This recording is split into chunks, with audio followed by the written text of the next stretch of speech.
Ouais, ça va ou quoi ici là? Donc qu'est-ce qui s'est passé de bien à côté professionnel? J'ai supprimé les autres catégories, voilà, donc tout simplement il y aura plus de partie TikTok, de partie community management, etc. Ce sera juste partie professionnelle et partie personnelle. Parce que voilà, c'est plus simplifié et puis comme ça, en même temps on se casse pas la tête. Donc aussi j'ai commencé les vidéos TikTok cette semaine, donc voilà, pour le projet TikTok. Donc je vous le dis pas, je l'ai déjà dit sur mes streams, parce que comme je vous l'ai dit, je stream H24 toute ma vie. Voilà, comme ça vous savez ce que je fais, etc.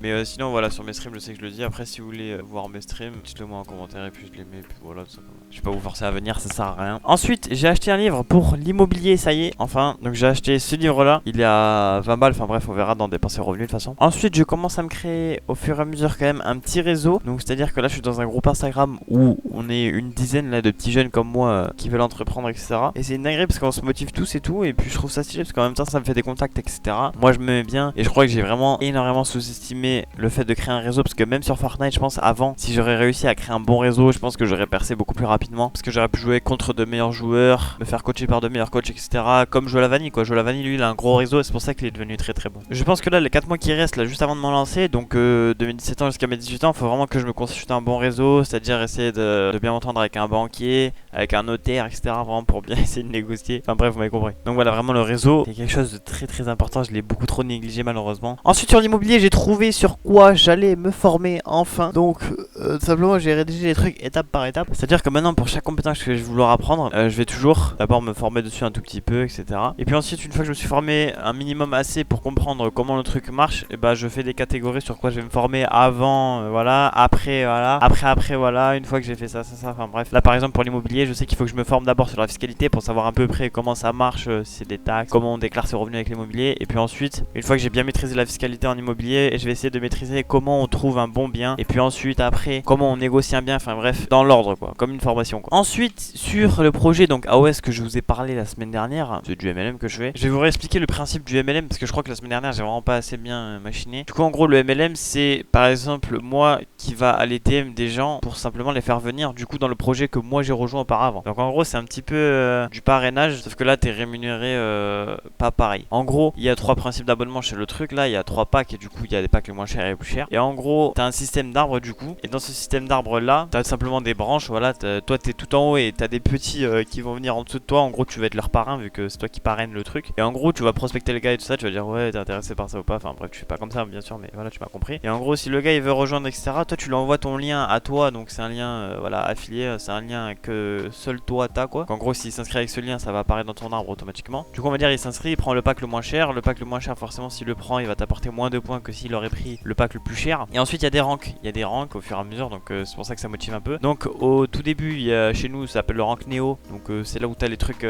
t'as la gratuité en gros, t'as juste à ramener 3 personnes et c'est bon t'as la gratuité. Après je crois il y a 6 ou 7 personnes que tu dois ramener et tu passes ensuite à 160 € par mois, ça s'appelle le networker. Ensuite après t'as 300 je sais plus combien, ensuite après, enfin bref ça évolue en fonction de plus tu ramènes de personnes et plus tu machines. Et en gros tout simplement toi tu t'es forcément fait parrainer par un gars parce que toi t'as forcément rejoint le projet par un gars et ce gars là il peut te rajouter des mecs dans ta branche. Donc moi c'est ce qui s'est passé pour moi, pour le coup le mec qui est dans ma branche là actuellement le tout premier, moi je l'ai pas prospecté, c'est juste un mec au-dessus de moi qui l'a rajouté dans ma branche. Et ensuite les mecs en dessous de toi que toi t'as fait rajouter dans ta branche, par exemple le mec qui est dans ma branche, du coup si il DM un gars et que ce gars il arrive à le closer, en gros s'il arrive à le faire prendre un abonnement, ça va compter pour moi aussi. Et donc ça aussi c'est une dinguerie tu vois. Donc c'est pour ça en fait que c'est exponentiel en fait, plus t'en fais et plus tu vas en faire. Parce que plus t'as de gars dans ta branche, plus t'as de chances qu'il y en ait des nouveaux quoi. Et du coup voilà, c'est ça le MLM. Et si vous avez des questions bah ça sera en commentaire. J'ai eu ma première personne, ça y est, donc c'est même pas moi qui l'ai mise, tu vois, c'est quelqu'un d'autre. Donc ça prouve que on peut faire plein de trucs sans rien faire, entre guillemets. Ensuite, j'ai appris la RSI. Donc qui est concerné par la RSI? C'est les indépendants. La RSI c'est quoi? C'est le régime social des indépendants. Ça se situe où? C'est une des 3 branches en fait de la sécurité sociale. Quand à partir du 1er janvier 2020, la RSI est devenue la sécurité sociale. Donc voilà, la RSI ça n'existe plus en fait, maintenant c'est la sécurité sociale. Mais bon, je vous dis quand même la RSI parce que c'est la RSI que j'ai appris. Comment fonctionne la RSI? Le fonctionnement du RSI est le regroupement de la Caisse nationale d'assurance maladie des professions des indépendantes, de l'Organisation autonome nationale de l'industrie et du commerce et de la Caisse nationale d'assurance vieillesse des artisans. Pourquoi? Pour assurer tout simplement toutes les personnes qui travaillent, pour assurer leur retraite, pour assurer leurs dégâts s'ils s'en fait mal ou quoi pendant leur machin. Du coup voilà. Combien ont le droit à la RSI? Bah en fait c'est presque tout le monde quoi. C'est les artisans, les commerçants, les micro-entrepreneurs, certains dirigeants des associés de sociétés, etc. Enfin bref. Ensuite j'ai appris le régime fiscal, donc qui est concerné par le régime fiscal, c'est toutes les personnes touchées touchant des revenus, que ce soit en achat-revente, que ce soit ton salaire de CDI, tout ce que tu veux. Quoi, c'est le statut juridique de l'entreprise qui détermine le type d'imposition auquel l'entreprise sera soumise. C'est où en France? Quand? C'est tous les mois ou tous les ans si c'est des dividendes. En fait, c'est au moment de la déclaration de vos revenus, quoi. Comment ça marche? Pour l'IR, c'est un barème progressif, donc je vous le mets en photo le barème. Et pour l'IS, ça doit être versé spontanément sous forme d'acompte trimestriel calculé sur la base de l'exercice précédent, puis d'un solde correspondant à l'impôt définitif diminué des acomptes. Eh les gars, je sais même pas ce que je lis.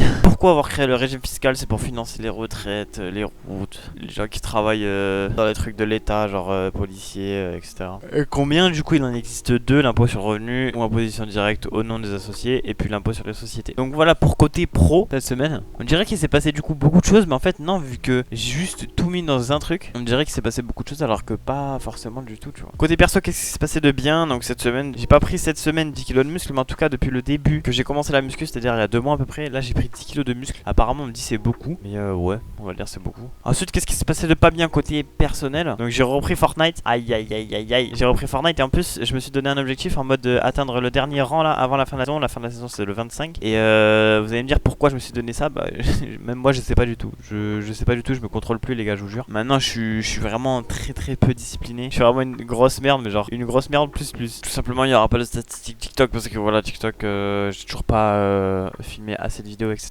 Ensuite côté dépenses et revenus, cette semaine en dépenses j'ai gaspillé du coup 20 balles pour le livre sur l'immobilier, donc ça encore ça peut aller, tu vois. Ensuite j'ai acheté un tapis de souris XXL du coup pour mon futur setup, voilà, comme ah non je vous l'ai pas dit ça je crois. Bon bref je vous le dirai dans une autre vidéo une fois que le setup sera prêt. J'ai acheté du coup un tapis de souris XXL pour 24 euros. Ensuite j'ai acheté un support casque pour 19 balles et puis un kit de nettoyage pour 16 balles, donc un kit pour nettoyer son clavier, son écran, etc. C'est pour absolument tout nettoyer. Et en revenu, bah 0 MDR. Cette semaine en orthographe, j'ai fait une moyenne de 82,29%, donc là c'est plutôt pas mal. Et puis en anglais, je vous mets mon graphique à l'écran. Bon voilà les gars, c'est la fin. Maybe one day.